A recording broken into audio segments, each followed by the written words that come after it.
দীর্ঘ 16 বছর কোথায় ছিলেন? রাগ ডাক সেরেই বলবো, বিএনপি আপনারা কোথায় ছিলেন?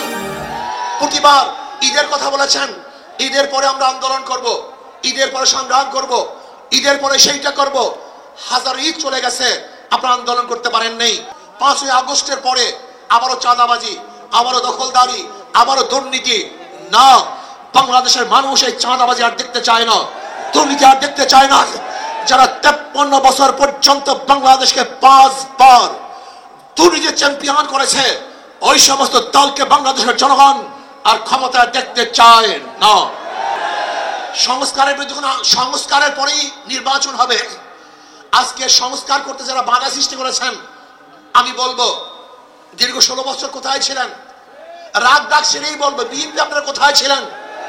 প্রতিবার ঈদের কথা বলেছেন, ঈদের পরে আমরা আন্দোলন করব, ঈদের পরে সংগ্রাম করব, ঈদের পরে সেইটা করব। হাজার ঈদ চলে গেছে, আপনারা আন্দোলন করতে পারেন নাই। কিন্তু ছাত্র জনতা আজকে আন্দোলনের ভিত্তিতে যে অর্জন করেছে, সেই অর্জনকে ধ্বংস করার চক্রান্ত করতেছেন।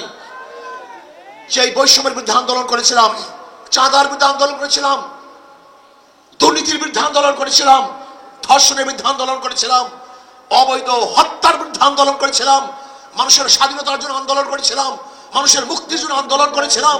কিন্তু আমরা কি দেখলাম? 5ই আগস্টের পরে আবারও চাঁদাবাজি, আবারও দখলদারি, আবারও দুর্নীতি। না, বাংলাদেশের মানুষ এই চাঁদাবাজি আর দেখতে চায় না, দুর্নীতি আর দেখতে চায় না।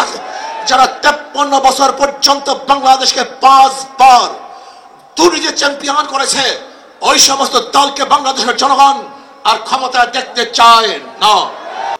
আজকে জুলাই বিপ্লবে ইসলামী আন্দোলন কি ভূমিকা ছিল আপনারা জানেন। 5ই জুলাই বরিশাল আমরা ঘোষণা দিয়েছিলাম যে ছাত্রদের বৈষম্য বিরোধী আন্দোলনের সাথে আমরা সম্পৃক্ত। শুধু কি তাই, সেখান থেকে শুরু করে এমন কোন আন্দোলন নাই, সংগ্রাম নাই যেখানে আমরা মাঠে ছিলাম না। আমরা জীবনের মায়া ত্যাগ করে রাস্তায় ঝাঁপিয়ে পড়েছিলাম। আমি বিশ্বাস করি ইসলামী আন্দোলন বাংলাদেশ যেইভাবে দলীয় ব্যানারে বৈষম্য বিরোধী আন্দোলন অংশগ্রহণ করেছে, বাংলাদেশের অন্য কোনো সংগঠন দলীয় ব্যানারে এই আন্দোলনে সম্পৃক্ত ছিল না। শুধু কি তাই, ইসলামী আন্দোলন বাংলাদেশের যারা শীর্ষস্থানীয় লিডার, নেতা, তারাই মাঠে ছিল। কিন্তু যারা বৈষম্য বিরোধী আন্দোলনের বিরোধিতা করেছে, বলেছে যে এই সংগ্রামের সাথে, আন্দোলনের সাথে আমরা সম্পৃক্ত নাই, তারা যদি আজকে নতুন ভাবে ক্ষমতা দেওয়ার স্বপ্ন দেখে, এদেশের জনগণ সেই স্বপ্ন পূরণ হতে দেবে না।